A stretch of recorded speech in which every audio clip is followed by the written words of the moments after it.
90 years, and what do we have to show for it? We've made a difference, Shell.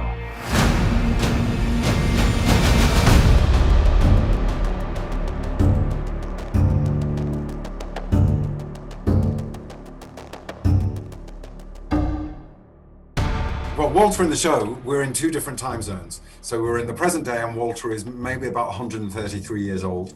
And in the flashbacks in the 1920s, he is in his 30s and works at his dad's steel mill with his brother Sheldon. And in the present day, he is the same character, but he has a superpower. And he's known as Brainwave, and his superpower is he is the most powerful psychic in the world. He's got his finger on the pulse more. He's much more sensitive to what is happening in the world, probably because he can read everyone's mind except his brothers. So he knows exactly what everyone is thinking and is able to make a much more considered picture of what is going on. But also, with Walter, he's one of those fantastic Machiavellian figures that you're like, are you doing this because it's completely altruistic, or do you know the power that it's going to bring you as well? I sort of had this idea of wanting to explore what it would be like for someone who wasn't that confident to grow up with Elvis Presley as your brother, who everyone adores and who just breezes through life.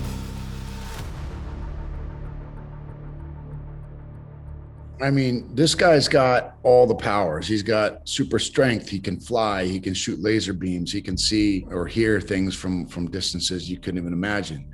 But he can't get through to his daughter.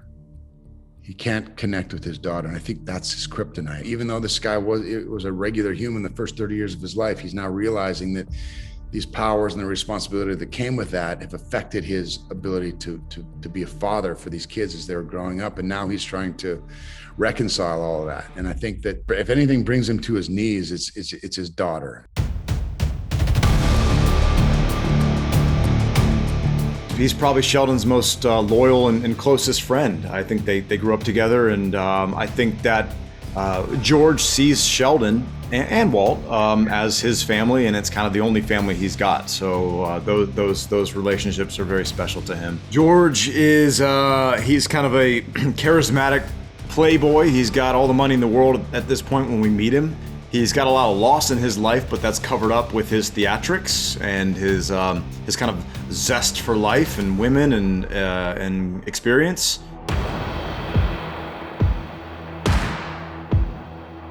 This code: we don't kill, we don't govern, we don't lead. We are here for we're of service.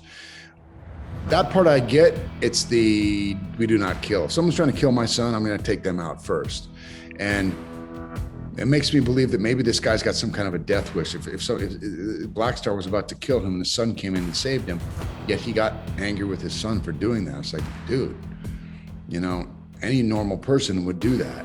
It's a very interesting way he sees the world. It's very rigid, but also I think that he's starting to learn that he needs to change if he's going to survive. I am very similar to him in a lot of ways. I do believe very strongly in what I believe in, but also I understand that you have to be able to see other people's way of seeing the world. And I think that he's starting to get there. He's starting to understand that this way of thinking is not going to last if you don't evolve. It's Darwinism. That's a huge piece of the show. Utopian lives up to the code, which is very black and white. You've got this newer generation that has grown up with new experiences, different experiences, and more shades of gray experiences in the world nowadays.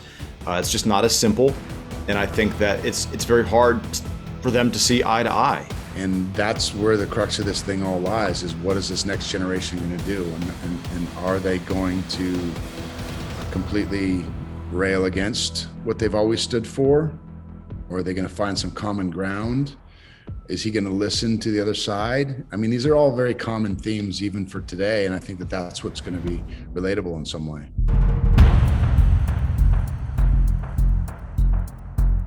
First of all, I wouldn't say I'd really participate in superheroics whatsoever. Hutch has figured out that this whole union code thing is antiquated, played out, and doesn't actually work, and they're all pretty hypocritical and they find justifications for it. So I feel like he's decided to operate in this world of let's be strictly transactional. You get something, I get something, let's keep it that way, and everybody goes home happy. When it comes to powers, he's got this thing that is sort of a gift from his father, that he's inherited, which is also like given him like it's like his father's way of defending himself, I guess, you know?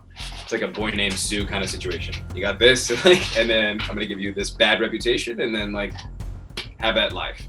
Ooh, well, there's a major power struggle. There's a lot of, and that's what I love about this show is like you're looking at the elder guard, and then you've got the new wave of kids coming in and how they're struggling to live up to their parents' expectations. And in Chloe's case, it's extremely like it's getting to her. It's actually already gotten to her. Hence the kind of dark hole we find her in, you know, when we meet her in the show. And then you've got Brandon, Chloe's brother, who's still trying to keep up with it, which she sees that and she's like, don't do it, brother. I love you. And like, you know, look at me. I'm an example of how you crumbled to that. So there's a lot of these warring perspectives in the show, ideologies. The tension is palpable. In the comics, I saw Brandon as more of a petulant character. You know, he's very disillusioned from the beginning. Whereas, you know, in the series, we see him as a much more earnest and well-meaning character, and he's doing everything he can at that point to you know, be his father, whereas in the comics, you know, like he's already gotten to the point where he's like, well, screw this, like I know I'm never going to be good enough, so what can I do to change that? There's a lot going on, but I think she's just trying to find like a way to be comfortable in her own skin, because she just feels like she's under the microscope. She feels like, you know, there's all this judgment coming at her, and whenever she's with her people, when she's with people who understand her and love her and embrace her, like Ian's character, Hutch, you know, she feels like she can be herself and her true self, but she's kind of in constant pursuit of comfort in her being, I guess. And I think Brandon, in a sense, would probably be jealous of Chloe and Hutch to a certain extent as well, because removing themselves from it, they don't put any of that pressure on themselves. So, you know, not only does he have the pressure from his father, from the union, from, you know, the world at large who know him as a superhero, but he also has that pressure from himself, and ultimately that's what's dragging him down, and he needs to give himself a break.